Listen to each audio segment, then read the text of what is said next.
What up, my meatheads? Hashtag meathead here. It's a badass shirt, by the way.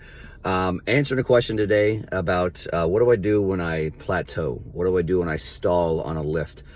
So again, in case you haven't seen, I do this series sporadically where again, I get a question on my form on my app. I answer with an audio reply.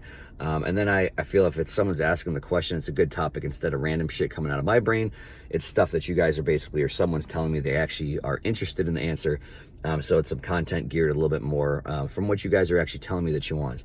And so anyway, today I'm doing it from inside my private jet. Just made some big moves. I just closed the deal with The Rock because I'm baller, hashtag entrepreneur. I'm just kidding. I just dropped my kids off at school. There's a car seat right back there. I'm in a minivan. So that's pretty badass, right? Am I Instagramming right? Am I influencing you properly? I want to influence you all to get minivans. Use minivans. That's the way to go. But anyway, back to the question. And I'm parked. You can see I'm parked. I'm holding still. I am in a parking lot. I'm about to get some groceries. Man, that's some baller shit, man. Baller shit. Getting groceries. Maybe I'll pick up some diapers. Maybe some baby wipes while I'm at it. I don't know. I don't know if I'll have enough time. But anyway, so you've plateaued in the lift. What do you do? So you're progressing along. Things are great. This was the question was asked. I've been progressing and I've plateaued for the past 2 weeks. What do I do?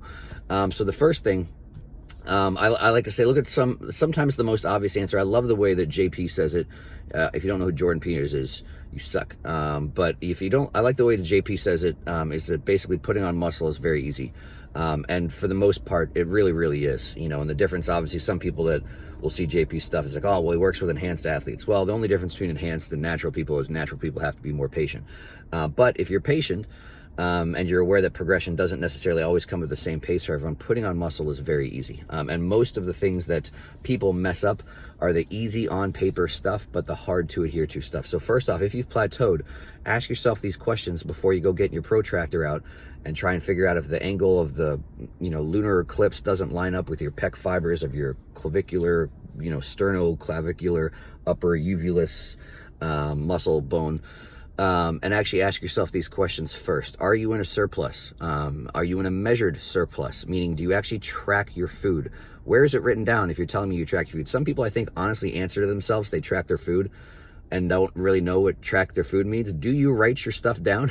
Do you eat consistently? I'm not even asking if you eat clean. Do you eat consistently? So are you in a measured surplus consistently? Not one day and you pat yourself on the back because you had 2 Subway footlong subs. Good for you that day. Are you actually in a measured surplus every single day?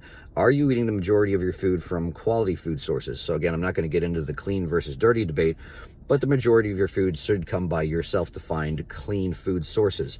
Are you getting adequate sleep? Ask yourself that like 6 times in a row. And again, be honest with the answer. I can't hear the answer. You don't have to lie to me. I don't care. But are you getting at least 8 hours of sleep a night? Now, again, someone's asking, how do I progress on these lifts? And assuming that it's important to them. I totally get, I'm not getting 8 hours of sleep a night right now. It's not happening at all. I've got a lot of stuff going on that's more important than me putting on as much muscle as possible right now. So I'm not judging. I get it. I mean, this minivan's not going to pay for itself. I got shit I got to do. So I'm not sleeping 8 hours a night right now. But if muscle building is important to you, maybe it's your main hobby, maybe it's your main goal, maybe you want it to be your profession. Are you getting 8 hours of sleep a night? And people want to just say like, oh, well, I'm busy, I can't do that. Well, then don't ask a question why you've plateaued, why you can't progress. You know the answer. And if you can't change that right now, man, that really sucks. But it is what it is. Make some life adjustments. Like I said, get rid of TV, get rid of screens if it's not for your profession, and see how much more time you have to sleep. So check the boxes first. That's the JP thing. I'm sure someone else has said it, but this is what I got from JP. Putting on muscles easy. Checking the boxes is easy. And just be honest with yourself. Don't lie and check the box just to feel like you're supposed to do it. Do all that stuff first. Okay, if you've done all that stuff, what do we do next? I'm doing all that stuff. I swear I'm doing it great. I'm recovering like a champ. I'm sleeping like a baby. Now, what do I do if I've stalled in a lift? So one, realizing your definition of stalled is probably different than mine. This person actually wrote that they haven't progressed in 2 weeks. Well, that's not a stall, in my opinion. So again, realistically, if everyone could add a rep, it was a dumbbell press he was talking about. If I've added a rep, or you add 5 pounds every single week, one or the other, by the end of the year, everyone's going from 50 pounds for 10 to 200 pounds for 10. So it doesn't happen that way. It didn't even happen that way for Ronnie Coleman. It took him a few years. So realistically, not moving up in a lift for 2 weeks, despite what the highlight reel on Instagram will make you think, that's not a plateau necessarily. For me, you have to look a little bit closer at what are all the variables you can progress. Of course, the obvious stuff is going to be reps. The obvious stuff is going to be weight. But the not so obvious stuff is form. People talk about standardizing form. And that is a very important variable. Now, people mess that up and they just squeeze their pink dumbbells harder every single week. That's not what I'm talking about. But again, I've seen the other people do the mistake of every single week when they move up 1% in weight, they regress their form 1%. And that's how the people, no one wakes up one day and goes from squatting full depth to being a quarter squatter. It's a very sad, depressing, slow process, 1% at a time, that goes from someone squatting full depth to 135 to high-fiving their bro after they quarter squat 405 for 10 quarter squat high reps and just, depress everyone in the gym. So again, not only do people progressive overload wrong because they regressive underload form at the same time and actually change nothing. So realize that form is always going to be a good variable to look at, and where it looks like in practice doesn't mean you go from, oh, Joe said something about use good form, so I'm gonna stop using these hundreds and go use 20s. No, it means maybe sometimes progression is you've got hundreds that you've hit at a set rep range for a while, you feel a little bit stuck, and you say, I'm gonna take this opportunity to just make these same 100 pounds for 8 reps, I'm gonna make them harder for the next 2, 3, 4 weeks. And again, this isn't rocket science. This doesn't need someone who says big nerd words from time to time to try and sound smart. This is the stuff, the joke. I mean, an anecdotal story from Franco Colombo. Somebody was saying to him, and again, it's anecdotal, I don't know if it's true or not, who the hell cares, it's a cool story. Somebody saying, coming up to Franco and say, hey, I curl 45s too, just like you. And he said, yeah, well, mine are heavier than yours. And it's obvious that the whole thing, bodybuilding is not powerlifting in a higher rep range. Maybe if you've watched this far, write that down. Bodybuilding is not powerlifting in a higher rep range. So literally writing down that you're getting stronger in an 8 rep range is, if that was the only difference between powerlifting and bodybuilding, you've missed something. Bodybuilding is an internal thing. So you need to internally make things harder over time. This is a little bit of a side rant, but bonus if you're into learning some stuff this morning. So realize that you can make things harder. So, okay, maybe I did 100 pounds for 8 on paper for the last 2 or 3 weeks, but if you've made the negatives harder, you've controlled any bounces, the transition from the eccentric to the concentric, if you've just literally, there is something to being said, like, how hard can I contract this muscle? Yes, we're contracting it against a weight we want heavier over time, but am I trying to make this as hard as possible on my pecs, or am I just moving it from A to B? Even if it's a standardized form, good A to B, are you really making it as hard as possible on yourself? And if you're not, what the hell are you doing? If you're focused on external shit, it's not, your body doesn't grow muscle externally. It doesn't grow muscle from dumbbells. It grows muscle from a response to those dumbbells. So that's a big thing. Look at form and realize that, again, for me, a normal person, when progressing weights over time, and I'd be at the same dumbbells for like 4 months at a time sometimes till I really felt good enough to move up. And that sounds bad, but some people are like, man, I don't want to be the same dumbbells for 4 months. I'm going to tell you right now, even if that was an accurate thing, which when I'm actually have calories up, maybe not that slow, but even if it was, no one's moving up 15 pounds on the dumbbells they use every single year. So every 4 months, you move up 5 pounds. That's 15 pounds a year. Oh my God, that sounds horrible. Well, hypothetically, if you could do that, at 15 pounds a year, you're starting right now and you're using the 50-pound dumbbells. 10 years from now, you'd be using the 200s like Ronnie Coleman. And nobody's doing that, right? So again, even a very slow, meticulous progression that seems horrible on paper, I can't advertise that on Instagram, and anybody who want to sign up for my coaching services, hey, sign up with me, and the next 4 months, your dumbbell press will go up 5 pounds. Like, that's not really a very attractive banner. So anyway, realize that progression, maybe not, that's probably a big takeaway here, aside from the rant, is progression may not have stalled at all. You may just be impatient. And you have to realize, as your training journey continues, your results will continue to go towards the rate of ever diminishing returns. So the results that you're actually getting back will just look different 5 years after you started training compared to the first 5 years. It'll look different 10 years from now. It'll look 15 years from now. You need to learn to be patient. And again, that's the only issue that I have with drugs, no moral or ethic issue or whatever. If people a lot of people get impatient and they just do drugs. And all it does is, yes, that'll have the biggest change as far as your capacity immediately. So nothing will change what you're capable of doing 4 weeks from now quicker than an actual going on a cycle or a big cycle or whatever it is.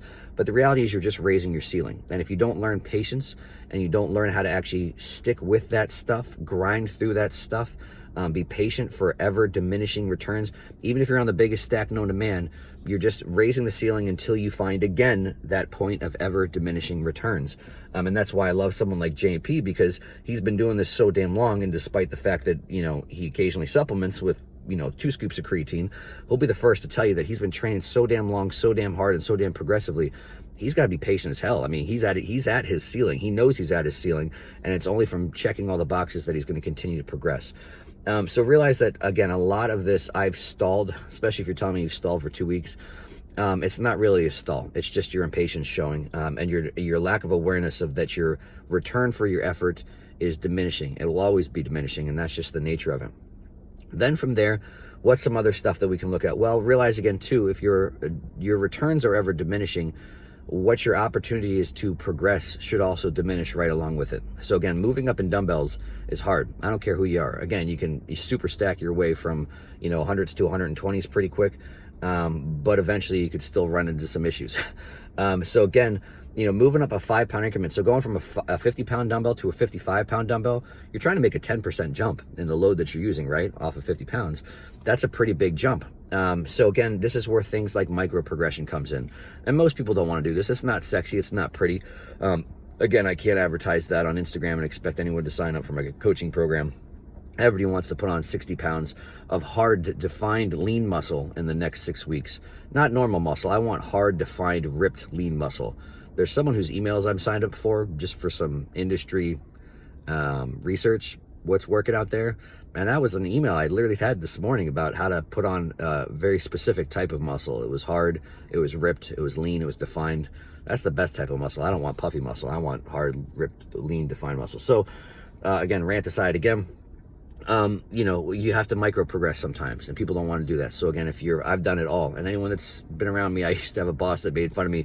He said I used to carry these little pea-sized weights, and I'd like stick them on in places. Wasn't quite that bad, but I've used everything. I've used micro plates, magnet plates. I've used, you know, I think they're ankle weights, you know, the whole, who uses those? Like Suzanne Summers uses them, shit. Ankles weights. I put them on wrists for myself and clients as well before. Get creative with that shit. There's a lot of ways to micro progress stuff. And so realizing again, if it's diminishing returns, you just can't make 10% jumps in your weight week to week. That's not realistic. So those would be some of the things that I would look at in order, go in that order, look at all that stuff, progress more variables than just on paper, make smaller progressions over time if you need to. And then again, check the tying in with then the form being more than just standardized, but making it as hard as possible. Form has to be standardized because again, as cheating happens over time, you do start to do shit to your body that you're not supposed to do and actually make your body function worse than it should. So standardize form and then work your best on standardizing effort. I mean, at some point in time, effort does matter for progression, right? I mean, I'm not even bashing. Someone's going to interpret that as saying that you have to train to failure every single second of your life. I have no problems with the whole reps and reserve group or crew or whatever. But again, when does load matter the most? It matters the most, not in the beginning of the set, at the end of the set. And whether the end of that set is 1 rep short of failure, 2 failure, God forbid 1 rep past failure, the form has to be standardized then more than any other time, because I'm still an advocate of, for most people, that's the next progression eventually that some people have to get to change their body, is those last reps, eventually to failure. So again, make sure that check all the boxes on all that non-sexy stuff first. And then honestly, if you realistically do all that, then I think exercise rotation's good as well too. That's actually maybe even come to a little bit earlier if you're actually doing those things for some other reasons. But again, some people will literally stall and they just rotate exercises. As soon as they hit a 2-week stall, they rotate. 2-week stall, rotate. And that's how you get people that rotate their exercises every 4 to 6 weeks, which in my opinion is way too frequent. So anyway, this is me concluding a session from the minivan. Maybe I'll start the minivan chronicles. I was doing this like the pre-workout chronicles, the pre-grocery shopping, post-dropping the kids off at school, doing the daddy daycare shit, #baller, #influencer. Use my link in my bio for your diapers and baby wipe needs the next time you stop at a grocery store. But anyway, if this helps, give me some feedback down below if you enjoy it.